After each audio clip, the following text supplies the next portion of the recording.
Hello guys, welcome to L K Tiger श्रो फ्लेवर। तो दोस्तों, यूं तो बागी 4 मूवी में काफ़ी सारे बढ़िया बढ़िया सीन्स हैं। कुछ अच्छे सीन्स नहीं भी है टू बी ऑनेस्ट। लेकिन इस वीडियो में मैं आपके सामने अपने 5 most favourite scenes from this movie जो है आपको बताऊंगा। और मैं इनको कोई भी रैंक नहीं दूंगा। मैं एक सिंपल सीक्वेंस में आपको सारे सीन्स बताऊंगा और साथ ही बताऊंगा कि ये सीन्स मुझे इतने अच्छे क्यों लगे। तो चलिए इस वीडियो को शुरू करते हैं। तो पहला मेरा फेवरेट सीन है रोनी और अलीशा के फर्स्ट मीटिंग वाला। जब रोनी की बैक स्टोरी दिखाई जाती है पास्ट में। तो रोनी और अलीसा पहली बार मिलते हैं। शुरुआत में उनमें जो है थोड़ी लड़ाइयाँ होती है, लाइक तीखी नोक झोंक। एंड फिर उसके बाद थोड़ा अट्रैक्शन होता है उनके बीच में। तो वो चीज़ें जो है काफ़ी ज़्यादा अच्छी लगती है देखने में, थोड़ी फ़नी भी रहती है, थोड़ी रोमांटिक रहती है, थोड़ी ड्रामेटिक टाइप। तो उस टाइप से वो अच्छा लगता है देखने में, बहुत प्यारे सीन लगते हैं वो। और अगर आप जो है उन सीन्स में खुद को इमेजिन करते हो तो वो एक अलग ही वाइब आती है तो वो पूरा जो सीक्वेंस था उनके मिलने का और वो सब प्यार वाला, तो वो बहुत बढ़िया लगा मुझे। काफ़ी इन्जॉय किया था मैंने। तो जो दूसरा मेरा फेवरेट सीन है वो है हैप्पी एंडिंग वाला, जिसमें जो है गुरुद्वारे में अलीशा और रोनी शादी कर रहे होते हैं। तो वो एकदम जो है होलसम वाली वाइब्स देता है। और क्योंकि जो है एक तो गुजारा सॉन्ग बैकग्राउंड में बजता रहता है, और दूसरी चीज़ जब रोनी और अलीशा हाथों से जो है हट का सिंबल बनाते हैं वो बहुत अच्छा लगता है देखने में। और ऐसा ऐसा बिल्कुल भी नहीं है कि आजकल सब ऐसा कर रहे हैं तो इसीलिए उन्होंने ऐसा कर दिया। इस हट के जो है सिंबल का एक मूवी में जो है बहुत अच्छा इंपॉर्टेंस दिखाया गया है, एक सिग्निफिकेंस दिखाया गया है। अगर आपने मूवी देखी होगी तो आपको पता होगा। तो वो देखने में काफ़ी अच्छा लगा।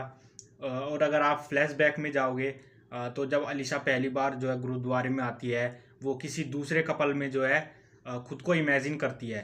और एंड में उसका वो सपना पूरा भी हो जाता है। तो वो एकदम बहुत अच्छा था देखने में। और एक और चीज़ जो अच्छी लगी वो ये थी कि अलीशा जो है पहली बार जब आई थी गुरुद्वारे में, उसमें जो है वो रोनी को देखकर सब कुछ सीख रही थी, क्योंकि वो जो है एक क्रिश्चियन कैरेक्टर है अलीशा।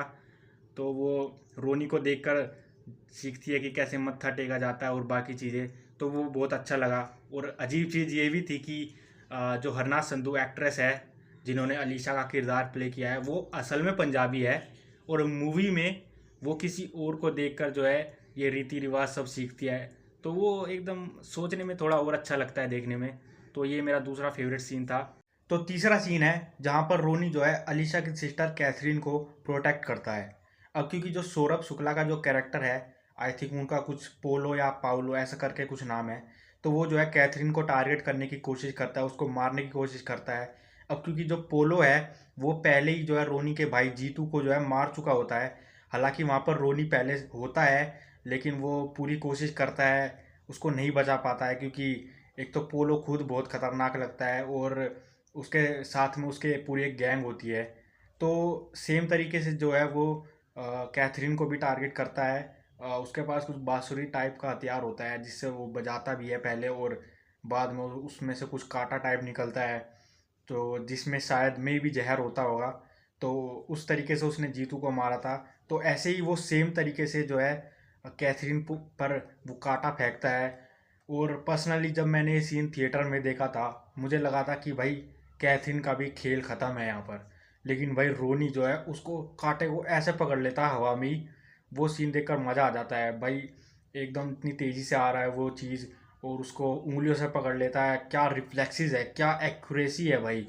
तो वो देखकर काफ़ी मज़ा आता है। और बाद में भी उसको प्रोटेक्ट करने के लिए वो काफ़ी लड़ाई करता है गुंडों के साथ में। तो वो देखकर काफ़ी अच्छा लगता है। वो टाइगर श्रॉफ के एक्सप्रेशंस इस सीन के वक्त, भाई वो बता देता है कि भाई, एक स्टेटमेंट देता है कि भाई तूने मेरे को पहले हरा दिया है, एक बार भी मेरा भाई मुझसे छीन लिया है, लेकिन इसका मतलब ये नहीं है कि हर बार तू ये इस चीज़ में कामयाब हो पाएगा। इस बार मैं जो है तुझे हरा के दिखाऊंगा। और वो करता भी है। हालांकि कुछ कुछ देर बाद जो है वो अटैक करने की कोशिश करता है पोलो को, लेकिन पोलो भाई साहब बहुत स्मूथली जो है उससे बचता है। रिफ्लेक्सेस से उसके बहुत बढ़िया रहते हैं, और वो फिर बाद में एस्केप कर जाता है। पर क्योंकि अब मूवी में भी यही दिखाया गया है कि वो पोलो भी जो है कोई कम करेक्टर नहीं है, तो भाई वो पूरा जो सीक्वेंस है वो बहुत बढ़िया लगा मुझे। तो फोर्थ सीन है जहाँ पर रोनी मास्क वाले गुंडों के साथ लड़ता है। तो भाई वो पूरा जो फाइट सीक्वेंस है वो मेरे को बहुत बहुत ज़्यादा पसंद आया।